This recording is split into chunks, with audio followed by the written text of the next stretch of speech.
Pour juste une petite vidéo pour vous donner mon ressenti et mon point de vue sur l'affaire Renault.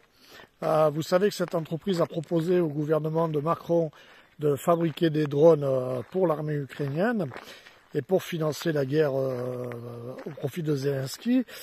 Alors, si vous avez suivi mes capsules audiovisuelles, je vous ai parlé de la notion du renseignement français, comprendre un peu comment ça fonctionne.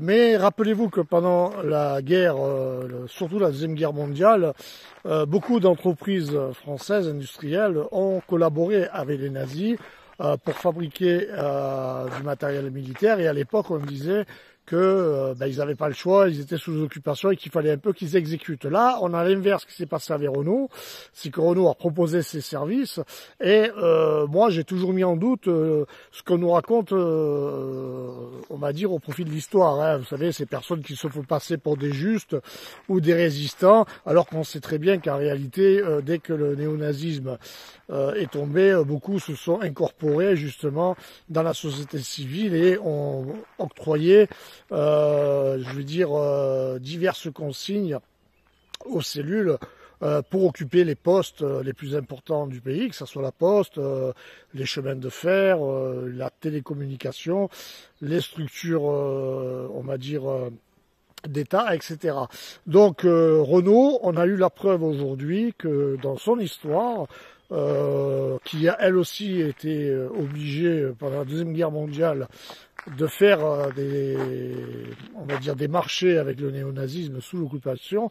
Le comportement qu'elle a cette entreprise, je pense qu'en réalité, elle a été tout à fait complice, comme beaucoup de Français qui, à l'époque, ont soutenu le néonazisme, hein, parce que pour fracasser diverses communautés, on va dire, qui étaient dans le collimateur des néonazis, il faut aussi avoir des hommes de terrain.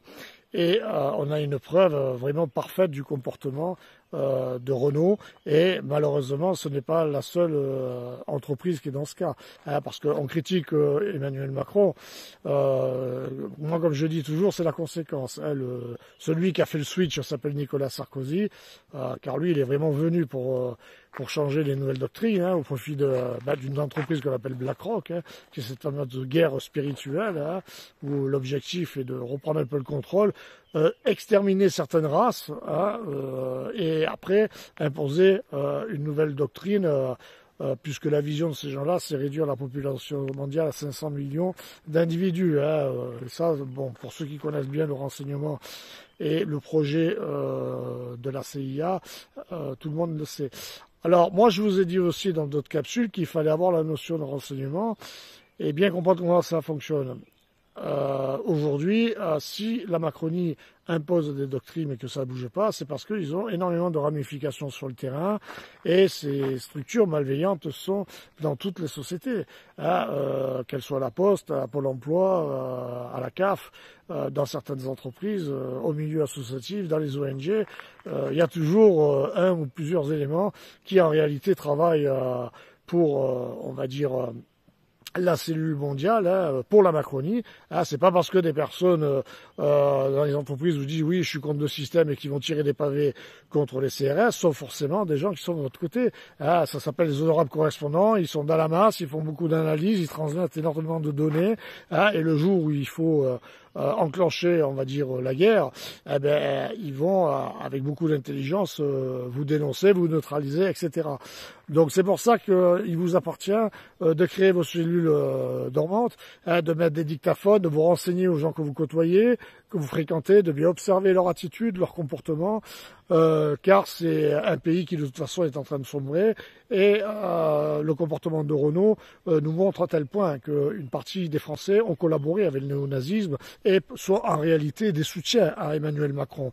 Et donc, si vous continuez aujourd'hui à croire ce qu'on vous raconte, les narratifs qu'on utilise, y compris sur les médias mainstream, car je peux vous assurer que sur les médias mainstream, il y a beaucoup de personnes qui en réalité sont de la Macronie, hein, c'est seulement des analystes qui, eux, vont comprendre comment on va utiliser les prochains outils, donc comprendre un peu comment les gens se comportent face à l'antimacronisme pour pouvoir trouver de nouvelles unités de mesure, pour pouvoir les capter et après, bien entendu, les fractionner pour les diviser, pour les neutraliser.